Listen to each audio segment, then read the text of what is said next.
Good afternoon, members of the press and the public, and welcome to the Michigan Independent Citizens Redistricting Commission. This will be a recap, I repeat, a recap of today's meeting that took place on Thursday, July 20th at the July 20th, virtually by the commission. Just so we're clear, we're just here for recap and then open it up for Q&A. At today's commission meeting, as many of you know, we had a commissioner employment inquiry that we shared with members of the press as well as on the public. It is on our website. It was posted earlier this afternoon with regards to our inquiry that took place as a result of the previous meeting as a discussion item. Since that time, there was a mutual parting of the ways by Michigan Voices and Commissioner Anthony Eid. And as a result, the commission voted as a whole to remove that agenda item. Obviously, you saw a passionate discussion where people had viewpoints and perspectives that they've fought, I would say, courageously for based on their experiences and perspective that should be valued. But once again, the commission speaks as one voice. And as a result of that voice, it was taken off the agenda. There was no cover up, as you can see in the inquiry. There was an open and transparent process. You can see what was reviewed and what was found.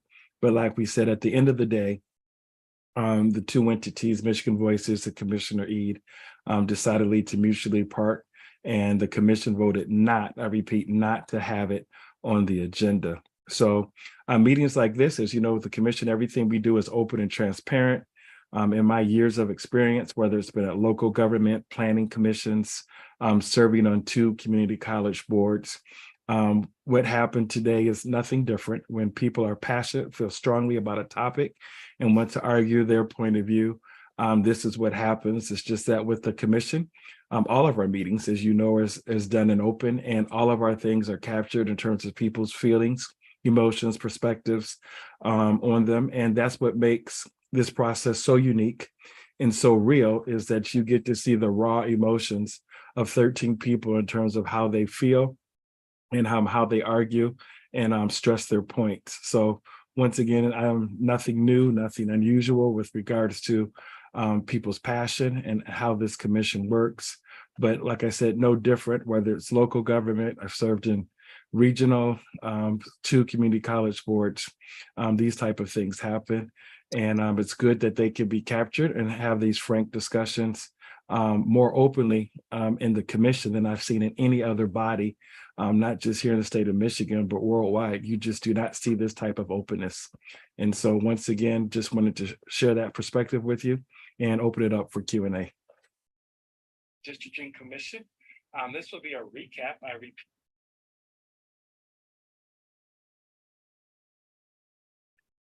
Anybody have any questions? Beth LeBlanc, Detroit News. Hey, thanks for taking these questions. Yeah, Edward, was this the first time that Mr. Eid has quit a job because of a conflict of interest concern?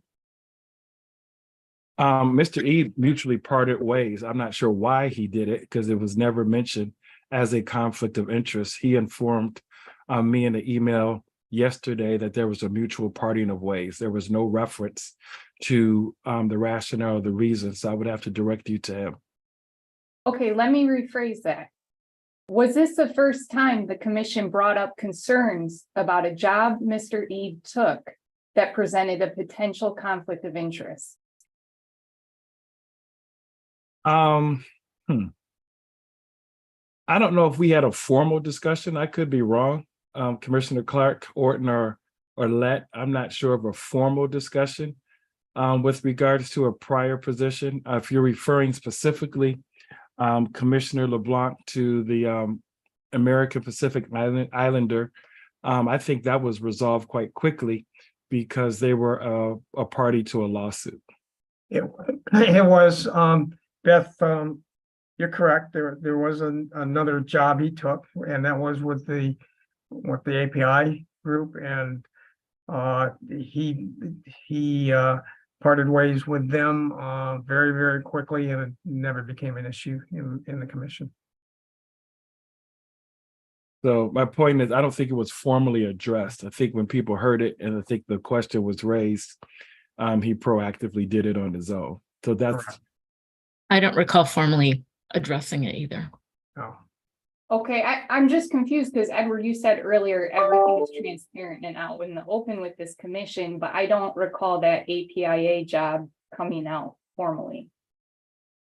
that's because my understanding was when he, I don't know if he mentioned it or how we found out or whatever it was, he quit. I don't even know how long he was there. So I don't think that's why I don't think it formally became a part of the commission's discussion, because when he accepted it and when he declined it, it was all within, I want to say a week, maybe no more than a week to 10 days. I don't know. It was just quick. He said he was employed there for 2 weeks. Oh, okay. Well, 2 weeks.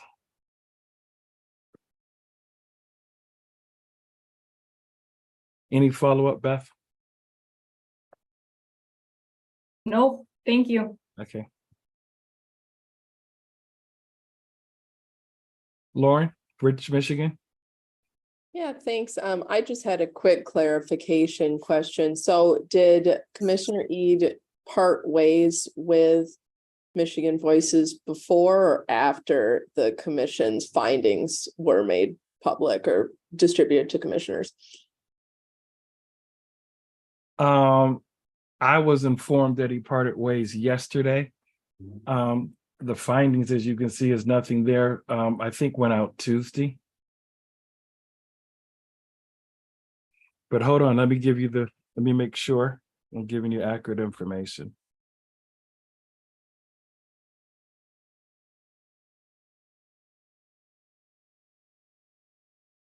The information went out Tuesday, July 18th at 5:25 p.m. Thanks. I got an email from Commissioner Eid.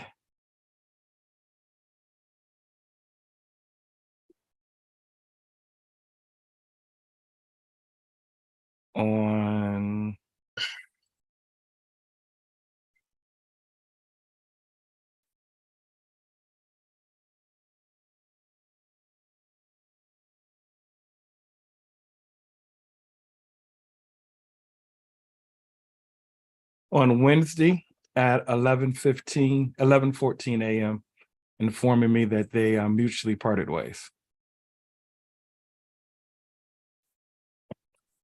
Lauren, did that answer your question? Yes, thank you. Colin Jackson, Michigan Public Radio. Hey, Edward. I've been having some technical troubles today, so I'm sorry if this has already been addressed now or during the meeting earlier. But I'm curious, was Commissioner Ead's decision to part ways with Michigan Voices part of the decision to no longer discuss that, to remove that discussion item from the agenda today? You have to ask Commissioner Ead. Well, I guess from the commission's decision, though, to remove that item from the agenda today, was that why this wasn't discussed during the meeting as was planned? Yeah, that's correct. But I just want to make sure that it was not a negotiated thing, just so we're clear, Colin, where if he resigned or they parted ways, that we wouldn't discuss it. I want to make sure that you understand that one had nothing to do with the other. We did not negotiate saying, hey, Commissioner Ead, if you quit your job with Michigan Voices, then we won't make this an agenda item. That did not happen. Thank you. Beth LeBlanc, Detroit News. Hey, thank you again. I guess for the commissioners, I'm just hoping you can explain, like, in taking that off of the agenda and kind of not discussing him taking that job or what the conflict of interest policy, or what was the thought process behind not having that discussion? Because I don't know, like it seemed like it might have been good to like inform others for like future, for future reference, like what the policy is and whether it's complied with or not. I'm just wondering why you didn't want to have a conversation on that. Commissioners.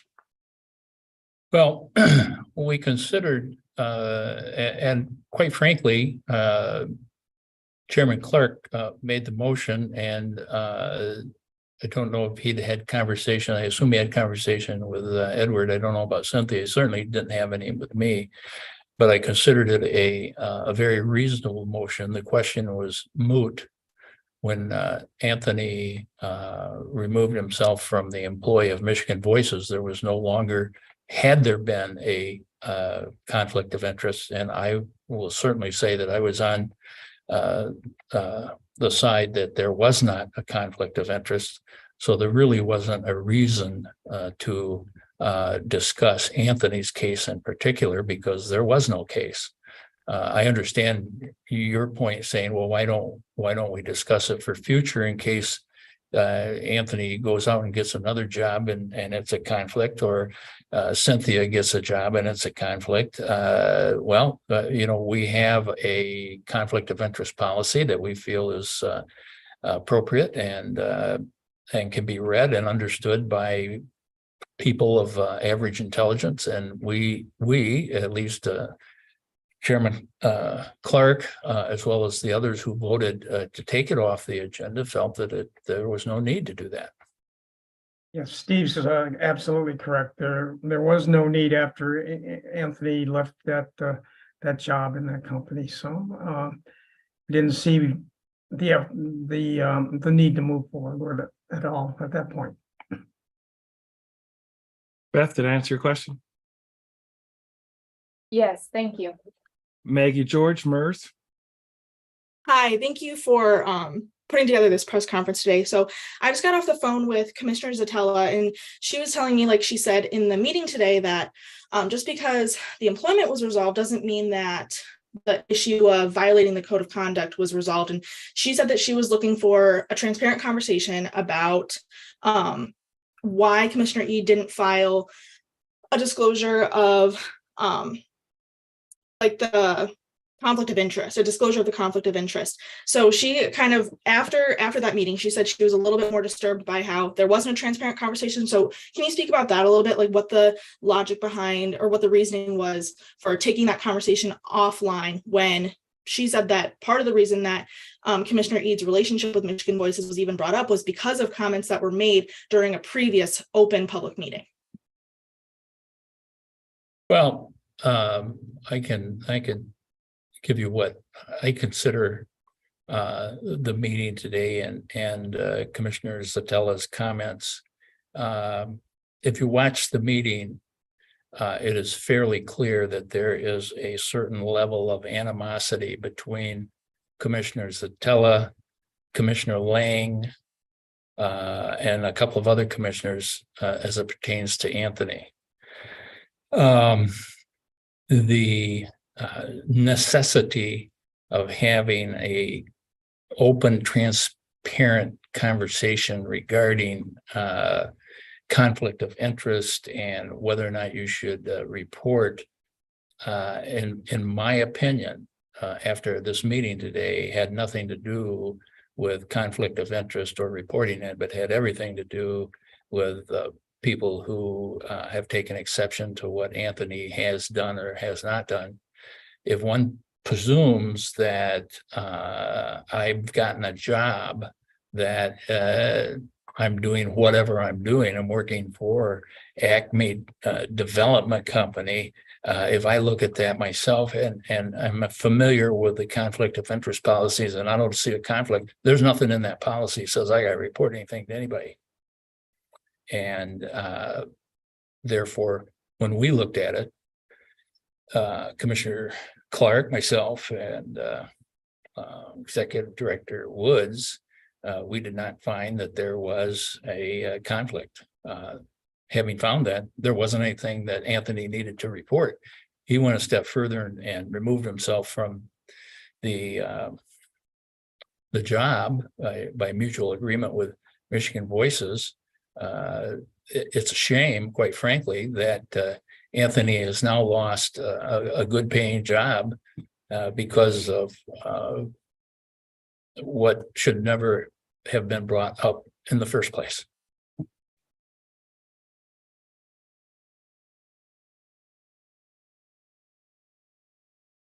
All right, any other questions?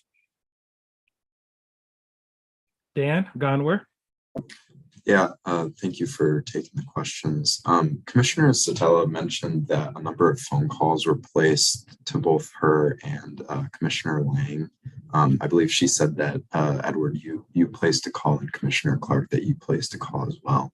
I'm curious what the nature of those calls were. Sure, I'll address the calls that I made. I called both Commissioner Lang and Commissioner Zatella. And I asked each of them basically the same thing, maybe in a few different words, but I asked them to remove the agenda item and to deal with it outside of the meeting. And I asked them to call Anthony and discuss it with them before we even move forward. I know that when I talked to Rebecca Zatella, that I specifically said Anthony's name about calling him. I'm not 100% positive if I did with Commissioner Lang, but I did infer it. I have a text message from Commissioner Zatella, and I shared with her. Not at one time did I ever ask her to withdraw it. And she says, okay, well, others were asking, in terms of a discussion, but I did not withdraw the item. If you notice at our last meeting, she wanted to talk about a code of conduct inquiry. After the code of conduct inquiry, she sent another email requesting to talk about not just the code of conduct, but other items as well. And that's how it got on the agenda as a commissioner employment inquiry. She mentioned that she was going to take care of that in her text message to me. So Dan, I would encourage you to go back and make sure that I'm correct. But I shared that with her. Obviously, working with 13 different people and with regards to items, the commission has a process with regards to adding agenda items. All of the chairs, you're looking at two former chairs, Commissioner Lett, Commissioner Clark, and then Commissioner Clark's not able to serve Commissioner Orton. The commission has been very generous in terms of letting people add stuff to the agenda items and have those open for discussion with regards to that. And that's something that we normally do with regards to that. So I know at first this topic has, to be honest with you, has changed, where it looked like it was just a inquire. It's like, well, what's the big deal? It's just he has a job to, well, wait a minute, this needs to be considered seriously, or wait a minute, there's some more information here. So from my standpoint, the entire commission took the inquiry seriously in terms of addressing it. There was a lot of discussion that I'm aware of that people had. I know the phone calls that I received, the concerns that I received with regards to that. But the thing that changed, to be honest with you, from the time of the initial ask to now, is that it went from a code of conduct to more encompassing. That's called a commissioner employment inquiry. But then last but not least, yesterday with the parting of the ways, and as a result of the parting of the ways, you saw the commission voted that there was no need to have this agenda item on the agenda. So lots of discussion, lots of robust discussion with all the commissioners and how people felt. And, it's just part of the job that I'm responsible for with regards to listening and processing and working with the commission in terms of the chair and the vice chair and setting the agenda, but also making sure that the agenda items that are requested are on the agenda and people are heard. And Edward, I just want to make sure that I'm clear on this. You never specifically asked Commissioner Satella about removing the item. That is correct. And she Okay. acknowledged that in a text message and said she would clarify that. I did not bring it up in the meeting, but I did address it through a text message during the meeting because it just wasn't true.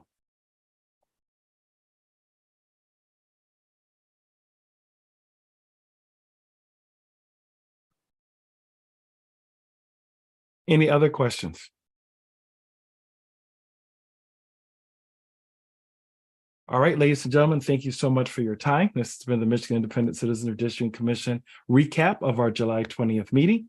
We invite you to stay tuned for our next meeting, which always takes place the third Thursday of each month, the third Thursday of each month. And our next meeting will take place on Thursday, August 17th at 10 o'clock a.m. And it will be a virtual meeting. Once again, thank you to the members of the press for covering us. And we hope each and every one of you have a good evening. Thank you again. Goodbye.